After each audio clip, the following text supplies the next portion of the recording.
আসন্ন ত্রয়োদশ জাতীয় সংসদ নির্বাচনে ফেনী এক আসনে লড়বেন BNP chairperson Begum Khaleda Zia.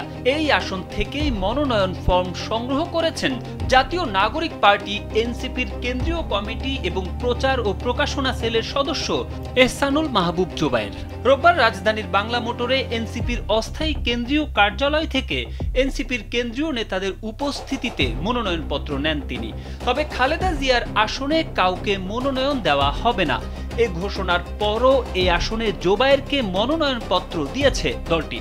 BNP chairperson Begum Khaleda জিয়ার আসন থেকে মনোনয়নপত্র সংগ্রহ প্রসঙ্গে এহসানুল মাহবুব জোবায়ের বলেন, বেগম খালেদা জিয়াকে ফেনী 1, বগুড়া 7 ও দিনাজপুর 3 আসন থেকে বিএনপির প্রার্থী হিসেবে ঘোষণা করা হয়েছে। সেদিক থেকে বগুড়া 7 আসনটি এনসিপির পক্ষ থেকে ছেড়ে দেওয়ার একটি প্রাথমিক কথা হয়েছে।